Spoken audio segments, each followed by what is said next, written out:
제13단원 성철 종정의 독백과 법어와 열반송.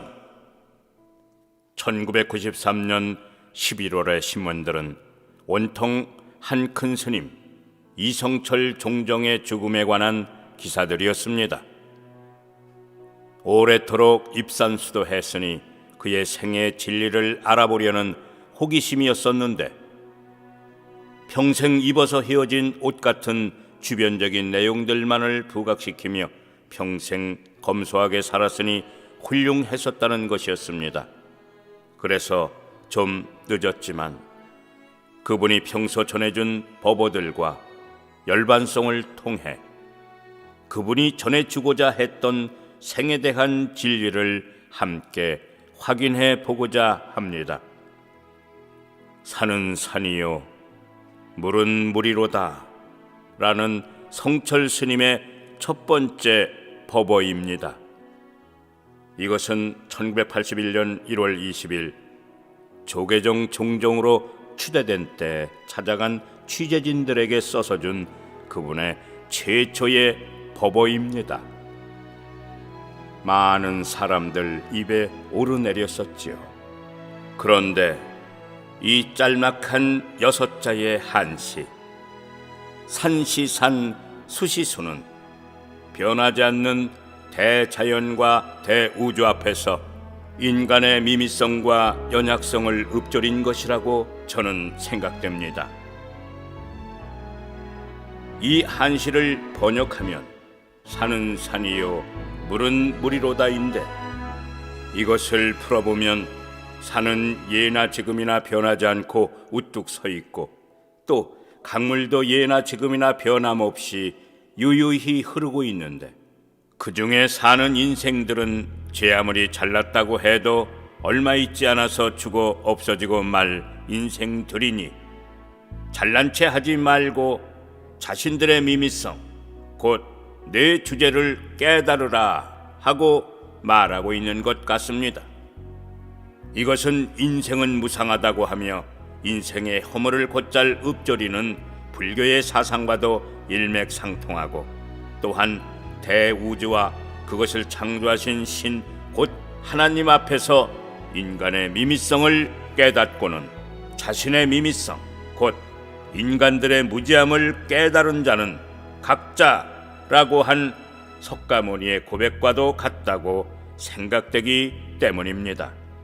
그런데 이렇게 변하지 않는 수려한 산하를 보며 시를 쓰고 또 찬탄을 아끼지 않으면서도 정작 그것들을 창조하신 창조주 신, 그 위대하신 하나님을 성철 스님과 사람들은 어찌 발견할 수 없을까요?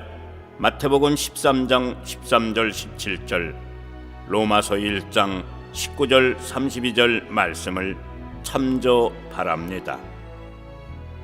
이것을 성경 로마서 1장 20절 말씀은 창세로부터 그의 보이지 아니하는 것들 곧 그의 영원하신 능력과 신성이 그가 만드신 만물에 분명히 보여 알려졌나니 그러므로 그들이 핑계하지 못할 지니라.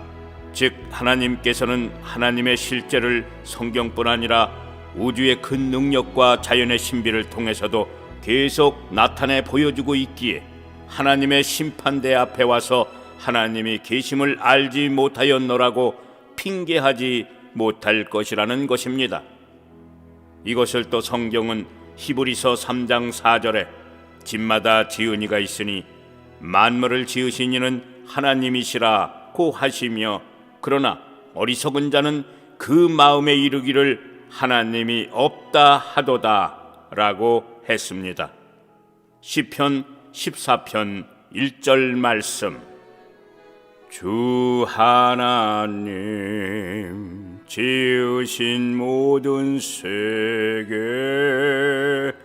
내 마음 속에 그리어 볼 때 하늘의 별 울려 퍼지는 내 성 주님의 찾네. 주님의 높고 위대하심을 내 영혼이 찬양하네.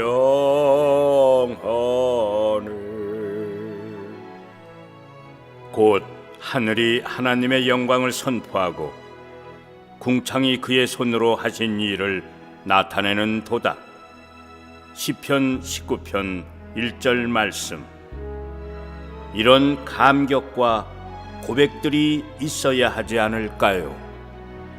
하나님께서는 나는 천지에 충만하지 아니하냐고 하시면서 눈이 있어도 보지 못하며 귀가 있어도 듣지 못하는 백성을 이끌어내라. 내가 어찌 악인 곧 죄사함을 받지 못한 불신자들이 죽는 것을 조금인들 기뻐하겠느냐고 하십니다. 이렇게 하나님께서는 돌아와야 산다고 호소하고 있는데도 그 마음을 닫고 고집을 피우는 사람들은 지옥을 자초하는 어찌할 수 없는 강팍한 인생들이라는 것입니다. 마태복음 25장 41절 말씀. 두 번째는 1187년 석탄일에 즈음한 성철 스님의 법어. 사탄이여, 어서 오십시오. 나는 당신을 존경하며 예배합니다. 당신은 원래 거룩한 부처님입니다. 사탄과 부처란 허망한 거짓 이름일 뿐 본 모습은 추워도 다름이 없습니다. 사람들은 당신을 싫어하고 미워하지만 그것은 당신을 모르기 때문입니다. 곧 부처를 사탄이라고 고백하고 있는 것입니다. 87년 4월 23일 조선일보와 일간신문 참조. 불교의 수장이 왜 부처를 사탄이라고 노골적으로 고백했을까요? 이것은 영의 세계에서 볼 때 하나님께서 주신 속죄와 구원의 그리스도교 이외의 세상 종교들은 모두가 사탄으로부터 유래되고 있음을 성경은 기록해주고 있습니다. 그리고 세 번째는 93년 11월 초 그분의 마지막 유언인 열반송은 한평생 무수한 사람들을 속였으니 그 죄업 하늘에 가득 차 수비산보다 더하다. 산채로 무간 지옥에 떨어져 그 한이 만갈래 일이 한 덩이 붉은 해 푸른 산 위에 걸려있다는 죄 문제를 해결치 못해 산채로 무간 지옥에 떨어져 그 한이 만갈래 일이라는 한섞인 고백이었습니다. 93년 11월 9일 동아일보와 각 일간신문 참조. 곧 28자의 한자 열반송의 일생을 담아라는 기사 제목으로 동아일보와 일간신문들은 상기 열반송을 소개하였는데 그분이 일생을 담아 고백하고 떠난 마지막 열반송, 곧 유언이니 일생을 수행한 그분의 전 해답이요 고백이라는 것이지요. 그래서 열반송은 죄 문제를 해결치 못해 무간 지옥에 떨어져 간다는 한섞인 성철 스님의 고백이었습니다. 총명 있는 자들은 깨달을진저 생명을 택합시다. 신명기 30장 19절 말씀. 하나님 앞에서 사람의 말 듣는 것이 하나님 말씀을 듣는 것보다 옳은가 판단해 보라고 하였는데 하나님 말씀을 듣겠습니까? 사람들 말을 듣겠습니까?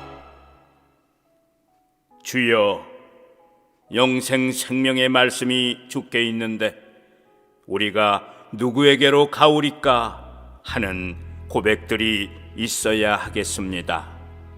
요한복음 6장 68절 말씀. 아멘. 신앙 간증 9번째.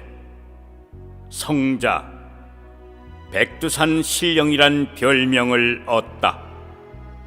중국 공산당 체제에서는 당서기가 그 지역의 장인, 성당이나 시장보다 직제상으로 반급이 더 높아 공산당 정책에 맞게 시정을 집행하는가를 감독하며 독려하고 있습니다.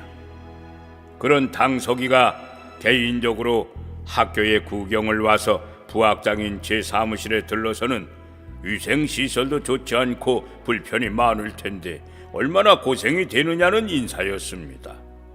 내가 좋다고 하니까 무엇이 좋느냐고 되묻기에 어려운 조선족 젊은이들에게 기술을 가르쳐 국제상선에 취업시켜 잘 살도록 돕기에 왔기에 보람을 느낀다고 하니, 그 다음은 실례지만 봉급은 얼마나 받느냐고 묻는 것이었습니다.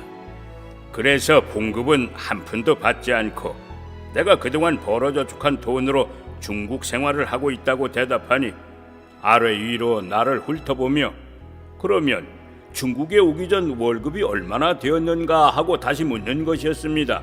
그래서 미국 상선에 승선하고 있었기에 월 1만 불 정도 되었었는데 사표를 내고 중국에 들어왔다고 하니까 그렇게 많이 받는 직장을 버리고 중국에 들어왔는가 하면서 저더러 대뜸 성자라는 것이었습니다. 그래서 실례지만 저는 성자가 아닙니다. 다른 사람들과 똑같은 보통 사람이라고 하니 보통 사람이면 어떻게 그렇게 할 수 있느냐고 하며 성자라는 것이었습니다. 그래서 내가 하나님을 믿는 사람이라고 말하고 싶었지만 선교사 신분이 노출되면 1호 감시 대상자가 될 것 같아 말을 바꿔 사실은 내가 젊었을 때는 출세하려고 나 자신을 위해 최선을 다해 공부했고 그 후 결혼해서 자식들이 생기니 중년에는 가족들을 위해 열심히 살아오다 보니 어느덧 내 나이 60이 가까워지면서 여생이 얼마나 남았는가 생각해 보니 얼마 남지 않았음을 깨닫게 되었습니다. 그래서 나와 내 가족들만을 위해서 사는 것보다 더 보람 있는 삶은 없을까 하며 찾다 보니 중국에서 가난하게 사는 동포들이 많다기에 그들을 도우러 오게 되었노라고 하였습니다. 그렇지만 어떻게 사람이 그렇게 생각할 수 있는가 하며 또 성자라고 하는 것이었습니다. 그래서 내가 기독교 신앙을 갖고 보니 그런 인생관을 갖게 되었다고 실토하며 대화를 마쳤습니다. 그런데 그 후 시내에서 만나도 나를 성자라고 부르며 반가워하고 악수를 청하고 또 백두산 신령이라고 부르기도 하였습니다.